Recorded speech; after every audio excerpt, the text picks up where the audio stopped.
It's 4 o'clock in Radio Cairo, and this is World of Info.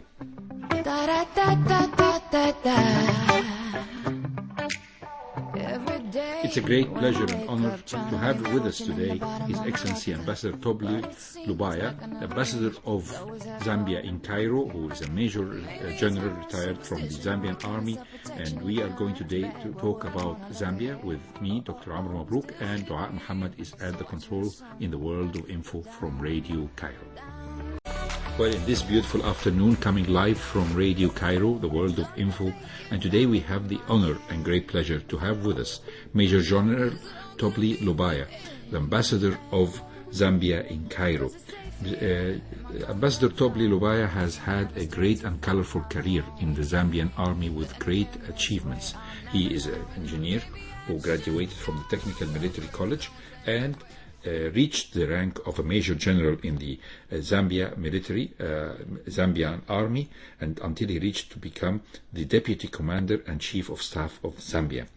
And as we say always, a man who has this expertise and experience has best of both worlds. He worked in the civil service and in the military service of a distinguished country of Zambia, a country that we have very great relationship that dates since the 60s. And as we always say, the motto of Zambia is One Zambia, One Nation. And today we have the great honor of having you, sir, to talk about Zambia, all about Zambia. Thank you very much, Professor Amr. It's really a pleasure for me to come to the radio and to talk about my country, Zambia.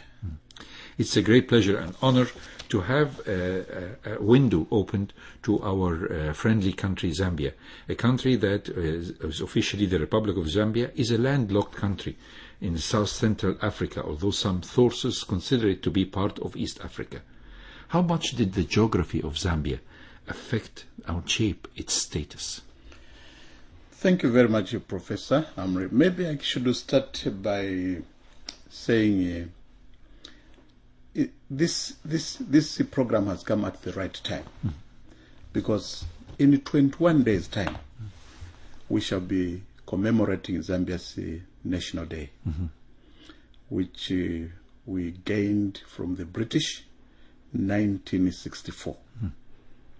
Now, talking about the geography, if you can recall in history, after the Berlin Conference, partition of Africa, Zambia found itself where it is today, in the central southern Africa.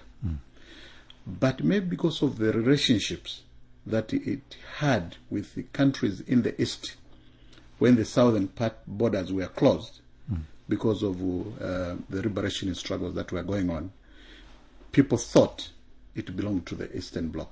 Eastern part of Africa. It's actually in the central southern part of Africa. And it's a country that has seen a lot. The great struggle of President Kenneth Kaunda in 1964 was able to get an independence, and there was a unification between the northeastern Zambia and northeastern Rhodesia and northwestern Rhodesia into the northern Rhodesia, which was then afterwards changed to the name of Zambia. This put a lot of stress and pressure because the country was independent from the British, and at the same time to the south there were countries that still are under the auspice of the apartheid policy. And this put Mr. Kaunda and the rest of the Zambians into the defensive mode, because they are facing their neighbors, their African neighbors. The African natives are finding a great country reached their independence while they are subjected to the apartheid. And therefore, every power in the apartheid authorities was directed towards putting Zambia down. These years of the struggle from 1964 until the 70s and the 80s and the early 90s has put the pressure and load on the Zambian people. Don't you think so, sir? Yes, Professor, it actually put a lot of pressure, but according to our father of the nation, President Kenneth Kaunda, he found it dear in his heart that Zambia, without being independent, without its neighbors liberated, it was as bad as not having been independent. So he put it as priority to ensure that all its neighbors were liberated, and hence our involvement in ensuring that all the countries that were still under the yoke of colonialists were liberated. And because of that, we hosted a number of liberation movements in our country, which really took a lot of resources. Yes. And it was tough, and all the frontiers were blocked in the face of Zambia. The only route of escape, or the route of the, as we say, the umbilical cord, or the life umbilical cord, was through the neighboring friendly Tanzania, right, sir? Yes, and you know, at the time when we got our independence, President Kaunda was very close with Julius Nyerere of Tanzania, and they discussed a lot of things together, to the point where it was agreed that we open that frontier in terms of creating a pipeline for us to be able to get our fuel or oils. Then we also opened the Tazara, which is Tanzania Zambia Railways, to be able to get most of our merchandise into the country or export. And then we also had the road that was running alongside it.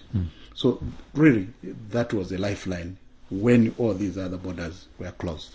And this has put a lot of pressure on the Zambians and on President Kenneth Kaunda. And by the end of his reign, a lot of people were against him, and they said that he should leave. And once he left, suddenly the people's mood changed a lot, and people started regarding him as really the father of the nation, especially when all the corrupt accusations were unbased, and the man was found that he never owned a penny, right? You are very right, Professor. President KK still stands tall today. He is a man that, of course, because of the regime, it has its own advantages and disadvantages. So when he reached the peak, others felt that, we had suffered a lot. But indeed, soon after he left office, many people started realizing the president that came later recognized his effort. And today, he is fully recognized as the father of the nation. He's now 95 years old, but still he is sober and is maintaining his mental health and part of his physical health, with all due respect to his struggle, and with a clean slate and a clean honor. So it's very good to mention that in our program, that he has been completely refurbished with the honor of being a father of the nation, right, sir? Indeed, Professor, and all this has happened because of his lifestyle. President KK, he is a vegetarian.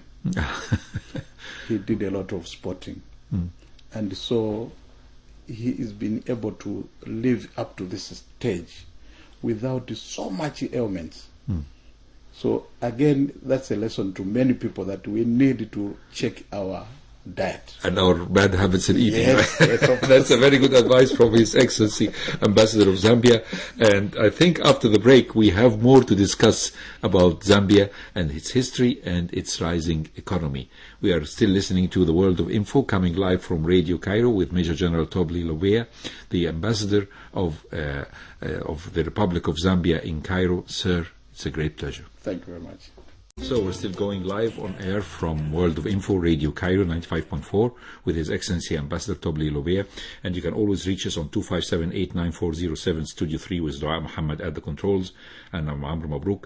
And today we're talking with His Excellency the Ambassador. As per 2010 Zambia census, their population was almost 13 million, sir. And now the estimation is about 16 million. And the country is almost 750 kilometers square meter, which means that it's a big country, and is significantly ethnically diverse. When we look at the diversity of the ethnicity in Zambia, we find out that there is multi-ethnicity. Not a single one is considered to be major population, but definitely the Bamba is 21%, and the Tonga is 13.6%, and followed by the other percentage of ethnicity into lesser until 7.4, 5.4, and 2 and 3. So this multiple ethnicity forced President KK or Kenneth Kaunda to describe the motto, which is one Zambia, one nation. So this diversity, 73 ethnic tribes, how this diversity form a point of stress in the country and putting it together instead of diversifying it. We have seen failures in other African countries when this diversification of ethnicity pushed towards civil wars. This, thank God, didn't happen in Zambia. How was that possible? Not at all. Thank you very much, Professor Mabrouk. In fact, that turns out to be a strong point in Zambia, because people cannot align themselves with one side only. So we come from different directions. We come from the north, from the east, from the south, and from the west, making it the Great Zambia. The 73 tribes of Zambia were unified under that motto that President Kenneth Kaunda coined, of one Zambia, one nation. That brought us together. Even today, you cannot tell when you just meet people until they start using their own languages. We are so intertwined that it has given us strength to exist as a nation. So the ethnicity, or the multiple ethnicity, and this diversity had to put you together or knit it. Although there were some of these tribes, or are higher, like for example the Bamba. I mean, they formed 21%. Yes. Yet they were not taking all the posts or all the places in the society. This was not given to them. I mean, it's everybody is considered as a Zambian with no relation to its background, right? Yes, in the first stages when we just got our independence, the strategy was to try and unify the nation. So he gave quotas, almost quotas to every part of the country or tribes. There are 7 major tribes, which are even aired on the radio and television. And when he gave the quotas, at that stage, people realized that, oh, we are all one. Thereafter, as people now were trained and started getting professional in terms of qualifications, this didn't matter anymore. People were appointed to positions according to qualifications. Yes. That's very interesting, because when we look at the history of Zambia, we find that, as usual, when European explorers come to a place, colonization is going to follow. So following the European explorers in the 18th century, the British colonized the region into the British protectorates of northwestern Rhodesia and northeastern Rhodesia towards the end of the 19th century. These were merged in 1911 to form northern Rhodesia. Yes. And it seemed it was all about the copper, right? Because the copper belt, as we call it, was an important source for the British, and for most of the colonial period, Zambia was governed by administration appointed from London with the advice of the British South Africa Company. The road into independence was tough road, till the day of its declaration in October 24, 1964. How was that possible? I mean, everything was against you. And how was that possible to get this independence, in spite of the fact that the interest of the colonialism was to keep you?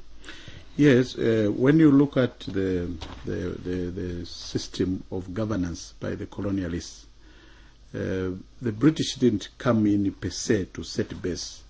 So they got the British South African Company under C.C. Rhodes to rule on their behalf. And C.C. Rhodes got concessions for mineral rights, and he started for exploration. And of course there was a resistance on the ground to say, well, we need to be independent, so that these minerals should benefit the country, the population. And through struggle, we came up with the merging, as you have already said, to form Northern Rhodesia.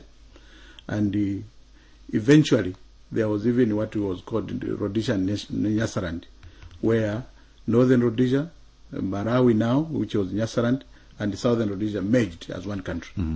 But there again, we noticed that there were there was biasness, so to speak. So Northern Rhodesia, which is Zambia today, they started making a lot of noise until we were granted our independence. And it's from that time, we were able now to start ruling and deciding our own destiny. So there were no British forces in Zambia, actually? Not really. They were there, but in minority, just to assist the setting up of the defense and to serve the interests of the colonialists. Yes. That's very interesting. Then, because in 1991, after almost how many years? 28 years or something like that? Yes, 27 years. 27 years. It began. There was a social economic growth, and President Kenneth Kaunda was asked to step down. And the government decentralization started to happen. How was that possible? How can you really talk about 1991? For example, in 1990 and 1991 in the European history, it brings a lot of nostalgia, and it's the start of the falling of the wall, of the Berlin Wall, and the domino effect of falling of all the Eastern Bloc countries. How do the Zambians of today look at 1991, and how was it successful? Professor, if you can recall, this was a period that was called the democratic wind of change that was blowing from the developed countries into Africa. And in Southern Africa, Zambia happened to have been one of the early countries to get that pressure onto the regime that was on the ground. So through a lot of people came in, trade unionists, intellectuals, students, everybody just came together and managed to get the first regime out. And so when they came in, the new thing now was the New Deal government was born. That brought hope and the aspirations of the people, that the things that they wanted done. And that's what you brought about, these progressive things, changes that we are experiencing even up to today. Yes. And how far was this successful in the beginning? It was quite successful because there was decentralization of power from the central government to literally provinces, districts, and then the government did not. They had little say now on the government, on business. They decentralized and privatized a lot of companies that were run by the government, which many people were crying for, to ensure that many people can be empowered instead of having the central government controlling the economy. One of the greatest resources of Zambia is copper and other minerals. And you were telling me off air that there are more to explore. You always said, and you said that in the north there is other fortunes that haven't been yet explored. There is a place for tourism. There are multiple falls and beautiful scenery, and also a lot of gems. What keeps you from this exploring? I mean, almost we're approaching now 55 years from or even more from the independence, and yet this has been not yet explored. So how far is the government doing in order to explore all these resources? Yes, we had some challenges because of the many investors that were interested in the first phase of our economic development. Some were just interested in siphoning the raw materials and getting so much profits to themselves. But with the current government, it has been felt that the value addition of our resources is what is going to help us develop. And therefore, there were a number of restrictions in some areas to say, well, let's wait until such a time when we can have the expertise to explore and add value to our resources. Exactly. Yes. So the mineral sources are not just copper; they are precious gems, and what else? Precious gems and like what? Like sapphire and diamonds, or sapphires? Diamonds. No, we are actually saying we are on the same belt, and so there's a lot of exploration still going on. Gold. There's some gold that is still coming out in some of the mines that have opened. And many other mineral resources. Actually, there are quite a number to just remember them off cuff. But the northern circuit that I was talking about on the tourism, there are a number of falls.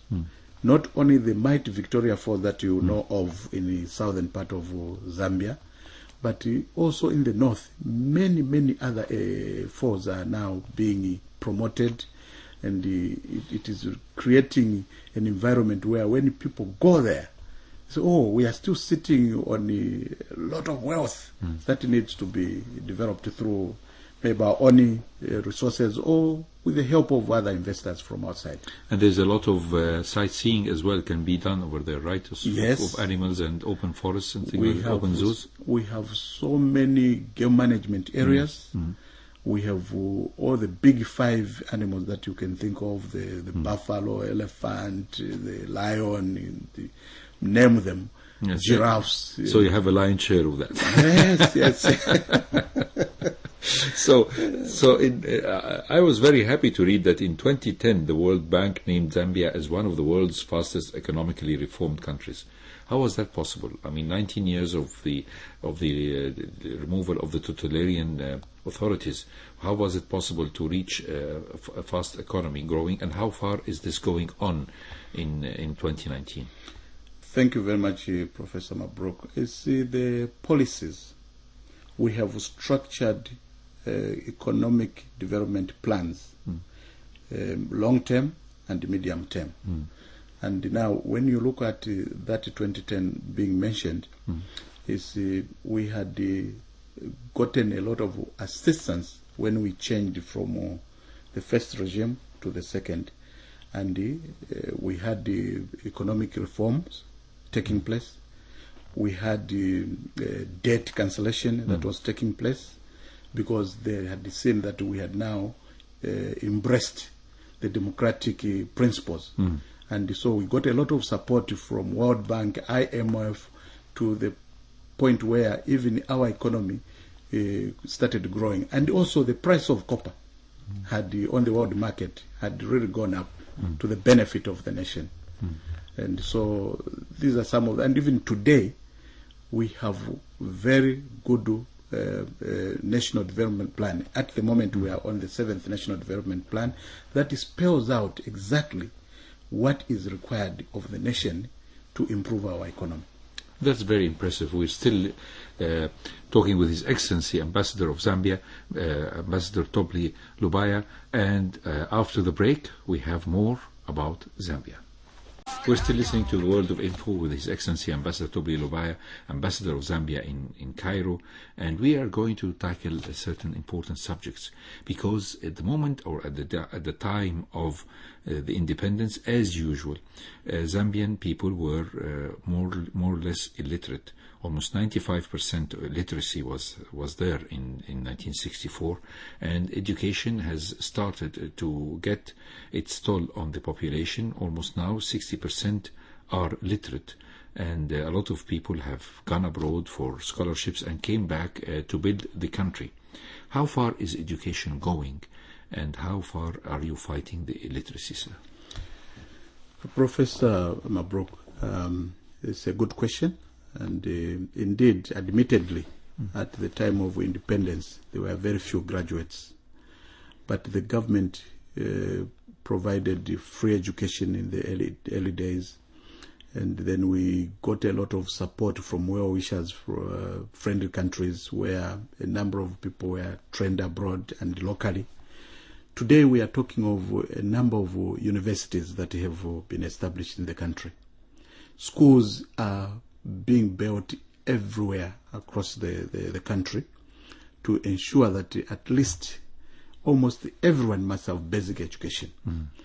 And so with that kind of effort and strategy, it has made a very big difference. That's why today you are saying it's over 60% of literacy. And both the girl child and the boys, the girl child who were lagging behind at the time, have now almost caught up with the boys, and they are all being given equal opportunities to go to school. And many people have realized that with education, that is the only way we can get our development. We have another problem, of course, which is the health sector. How far the health sector is faring now in Zambia? Health sector is coming up quite well. The government has come up, the current government of President Dr. Edgar Chagwa, they've come up with a lot of programs where hospitals have been built across the districts, all the districts in the 10 provinces of Zambia. We still have a lot to do, of course, by having factories that should be able to produce pharmaceutical equipment, setting up factories that should be able to produce enough medicines so that we can meet the requirements in all these hospitals. And I'm glad that that effort is beginning to bear fruits. If only a little more effort can be done, the situation will really improve for the better. And we are looking for investors from friendly countries that can really come in to assist us to improve the situation in that regard. And you have medical schools, of course, in Lusaka? We have medical schools, yes. In fact, now a number have been established across the country. We used to talk of only one university teaching hospital. Now we have Copperbelt Medical School. We have most of the universities that have introduced the faculty of medicine. And then the nursing schools have really been upgraded to graduate standard. Well, the reform of these years has seen its toll on your service, sir, in the army, because you are engineer by training. And of course, a country that was lacking, especially because of the closed borders at the time of your graduation from the technical college as an engineer in the army, there were a lot of borders that were closed, and therefore the roads to these borders were almost military roads and not in a very well condition. I believe that your toll and the engineer corps of the Zambian army has done a lot, especially after the peace accords that were signed and how the relations changed between your neighboring country. You started a great work, right? Yes, Professor. Talking about my experience in the military, I still have very good memories. And my personal involvement in some of the tasks to assist the government in civil works in terms of disaster management. Zambia is sitting in an area where sometimes we experience floods. Bridges are washed away, the roads are washed away. It becomes almost impossible to pass. But during the time when I was in the military, we worked very well in collaboration with the disaster management unit, where the defense forces rendered a lot of support. Even to date, they still do a lot to assist and ensure that roads are maintained, bridges are constructed where they are damaged. And so we open up the country in terms of passage for the most requirements to reach the most remote areas of the country. Yes. And you had your own experience and service in South Sudan as a part of the United Nations, right? The task force over there. Professor, I did my stint under the United Nations peacekeeping mission. Yes. I started actually as a captain in Mozambique, one of the most successful missions the UN has ever recorded. That time I was the Secretary General of the UN was Boutros Ghali from Egypt. I was proud to serve as a young captain. I read his memoirs, and he especially was very proud of this period of the UN task force in Mozambique. It helped very much to stabilize the country and promote free elections. I think this was a great task that was put on the shoulders of the Blue Berets, right? Exactly. And then I was now, as I was rising in ranks, I also served in Sudan. In a place called Abyei. That's the center. Even up to now, that place is still under the presidents of North and South Sudan. This is the center of all trouble over there, right? But I think they are coming up with very good solutions to resolve the impasse. Yeah, so I served in that area twice. First as a contingent commander. Then I went back as a sector commander. The time I went as sector commander, I was privileged to have under me the contingent of the medical unit from Egypt and the logistics contingent from Egypt again. So we worked very well, and little did I know that I was going to land in Egypt at some stage. But you ended up as a military attaché in India, and tell us about that. I think India is one of New Delhi. I think this was a very distinguished service, because India is a country that was able to rise like a phoenix from chaos, and people thought, the British, when they left, that India would fall into chaos, and now we can see the success of India. You were definitely impressed by your experience there. Very impressed, and I worked with the great Indian Army very well, and I was taken to a number of places where, again, the experience I gained, it was for the benefit of my country, Zambia. Yes. Because definitely the Indian army is very much involved, not just as a defense army, but as a savior in national disasters, and definitely during drought and during famine and during any earthquakes that happen in India. We always find that the first line of defense is the Indian army, and perhaps you have seen that firsthand, right? I did see it for myself, and even their involvement in reforestation, where they go and plant trees, and so that the country is not, they remove the deserts and bring in vegetation. Then we got a lot of support from the Indian Army, even in setting up of our Defense Services Command and Staff College. The Indians were on hand to assist us set up. You had your tenure in the Staff College. Yes, I did. You were a tough general there, right? So talking about that, we have to mention the industry of tourism in Zambia, because the neighboring Tanzania, and of course to the north of it, or to the northwest of it, is Kenya, where they were very famous for the games and for the tourism of the big five animals, as you have just kindly gave a mention. How far is Zambia doing in the tourism sector? We are doing quite well, but not as we would want it to be. There is a lot. Right now we are talking of the Great Mighty Victoria Falls, one of the 7 wonders of the world. You are aware that here you have the Great Pyramids of Giza. That side is the Great Mighty Victoria Falls, which is Musuotunya in our local language. Yes, you don't like very much the name of Victoria, but it is the one which is publicized. I know that the name was never Victoria. Victoria was just in the 19th century, a mimic to it, and you had to accept it, because this is how it's written in the tourist books, right? The first explorer from the British, yes, David Livingstone, he named the place in honor of his queen, which, of course, and it keeps people puzzled, because they think that there is Victoria Lake and then there is Victoria Falls, so they think that they're quite near to each other, which is totally far away. Yes, and in tourism, that is one of the 5 pillars that we are promoting at the moment, because we have realized relying on copper only, it is really becoming difficult. It's volatile. Price, yes. But diversifying with the tourism, we see a future.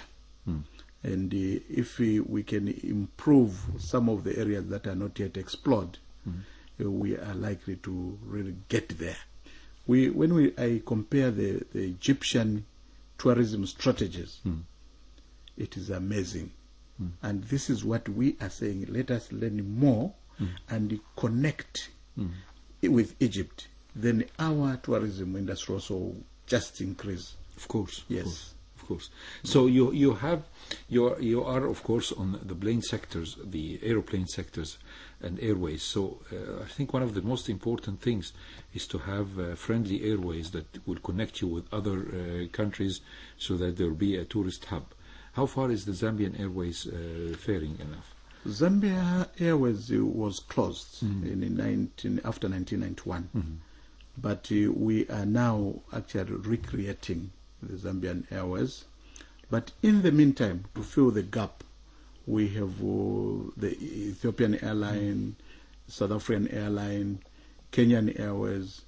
The Egypt Air used to fly, but for a short time. And now I think something that is being considered Yes, you should work on it. I think because Yes, President yes. Sisi and Yes. and General Yunus are very much interested in bringing more lines, especially connecting Cairo with the rest of Africa. I think we can Exactly. take this chance, right? Yes, yes, and we have already made the recommendations that this has to be restarted. Yes. It will be for the benefit of both countries. Definitely, because Yes. but then there are two plans. I mean, for tourists, they can come to Cairo, Fruition, and then from yes. Cairo they can fly to Lusaka. Yes. So this will bring us to the most important part of our program, which is the Egyptian-Zambian relations. And after the break, with His Excellency Ambassador Tobli Lubaya, Ambassador of Zambia in Cairo, we have to know about the Egyptian-Zambian relations. Thank you. We're still listening to World of Info with His Excellency Ambassador Tobli Lubaya, Ambassador of Zambia in Cairo, and we are reaching an important part, an important relationship between Egypt and Zambia that brought the two countries into very friendly terms since the day of the independence in 1964. President Nasser was one of the very first presidents and governments that have shown support to the struggle and the life and the times of Zambia as an independent nation. Tell us about this part of history, which I believe is very interesting, sir. Yes, Professor Mabrouk. The Zambian leader then, President Kenneth Kaunda, and the Egyptian President Nasser, they were very close. And he rendered the support to the countries that were struggling at the time. Up to the time when Zambia got its independence, Egypt was the first to recognize Zambia as an independent state.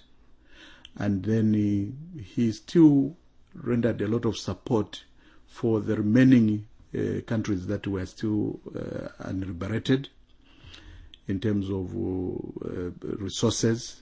And we see a time when really all the countries that like Zambia, they both belonged to non-aligned movement. They were the founders of the Organization of African Unity, of course, not forgetting about the UN. So all this brought them together, and because they were fighting the just cause, the relationship was properly established on a very sound base.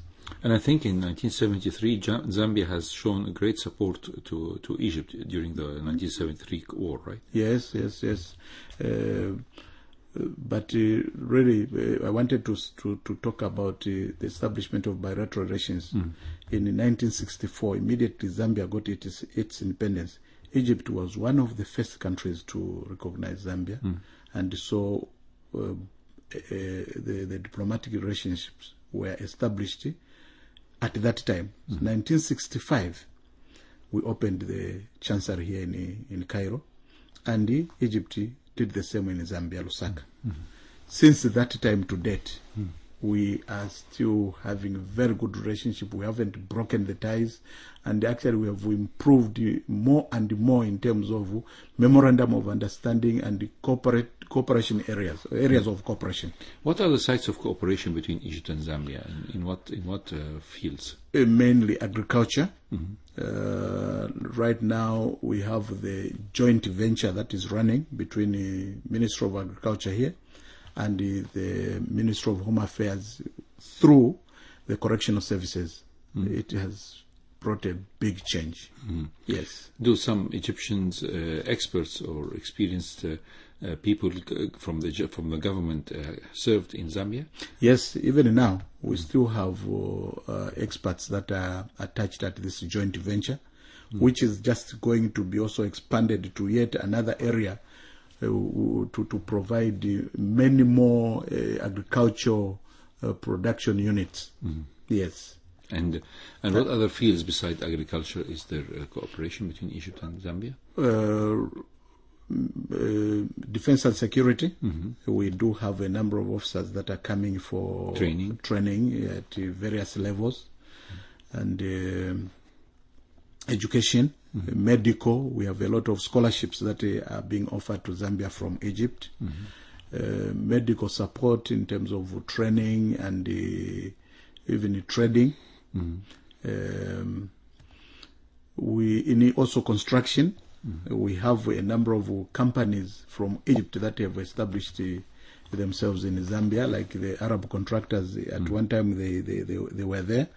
Right now we have El Sewidi that is really doing a fantastic job, to the point where now, other than the electrical path that he established, he is going now to put up 2 solar plants to assist us with the power deficit that we have. And many other areas of in trading. You know that both Zambia and Egypt belong to COMESA. Yes, so there is quite. COMESA is mainly involved in it's an economic union involving the southern part of Africa, and Egypt is a part of it as well. Even some parts of East Africa. There are quite a number of countries. I think 27 countries that are members.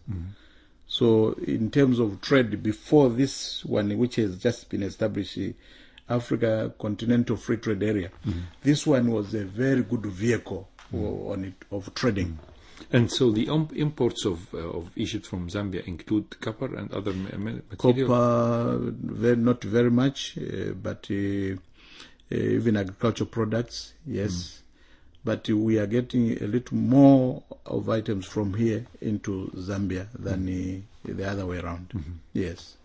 So when we talk about the Egyptian-Zambian relations, we have to mention the investment side. You have just talked to one of the big private companies, the Swede, are involved, and also other companies are finding its ways, especially in the construction. Yes. And how far is the tourist cooperation going? Tourist cooperation, I think, it still need a lot of areas to explore. We have actually been talking. Just as that last week, we had a meeting with the Minister of Tourism and Antiquities to try and see how best we could harness this relationship and improve upon it. So there is still a lot that needs to be done. Definitely. So after the break, more about the Zambian-Egyptian relations with His Excellency Ambassador Tobli Lubaya of Zambia in Cairo. So we are in the final moments of our great and lovely interview with His Excellency Ambassador Tobli Lubaya, a man who carried 2 hats, the hat of a general, of a major general in the technical and the commander of the Engineers Corps, and of course the Deputy Commander and Chief of Staff in the Zambian force, at the same time an experienced diplomat through services in different places. We have to give a mention about the Egyptian President call in the United Nations 2 weeks ago about, as Egypt now is the President of the African Union, his call for investment and call for help for the whole of Africa as the country of future, the country of hope for the whole of the humanity, with its young population, the people who are in for more hopes and more perspectives in building a new world. So just the final words, sir, about Egyptian-Zambian relations and the vision of the President Sisi and the vision of Zambia in Africa. Thank you very much, Professor Mabrouk. When I arrived in November 2017, the first business meeting I attended in Sharm el-Sheikh, the President was emphasizing on the policy of looking south within Africa first. And we have seen now that he is the chairman of the African Union, he has pushed in a lot of effort to make sure that we are trading amongst ourselves. The coming in of the African Continental Free Trade Area, he had a lot of influence together with the past chair of Africa, President Kagame. And then all the African leaders today, they're actually talking the same language, that we have the resources, let us ensure that we add value and trade amongst ourselves. So President Edgar Chagwalungu, my president of Zambia, when he visited in 2017 November, they had very good discussions with President Sisi, and we are seeing the results today. In fact, not long ago, he should have visited, except there was something else that developed. So we wanted to see what our leaders are saying, we put it into practice by making sure that we are encouraging investments within Africa. Airlines, let them connect all the African countries.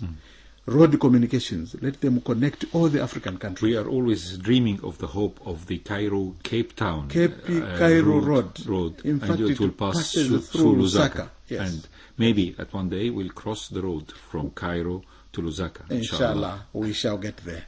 Sir, it's a great pleasure to have you with us in the program, and you will have to promise us to come back again in a year time or less than a year to talk about how you were able to convince the Egyptian government to do and more help, and hopefully with the communication of Egypt Air reaching Lusaka. Ambassador Tobli Lubaya, a retired Major General in the Zambia Armed Forces and a man with great expertise and experience, thank you for giving us the time in Radio Cairo. Thank you so much. It was my pleasure, and please join me to celebrate to commemorate our 55th National Day on 24th of October. That will be a great honor, sir. And this we come to the end of our program, World of Info, today. My name was Amr Mabrouk, and Dua Muhammad was at the controls. We are looking forward to see you same time, same station next week. Thank you very much. Thank you.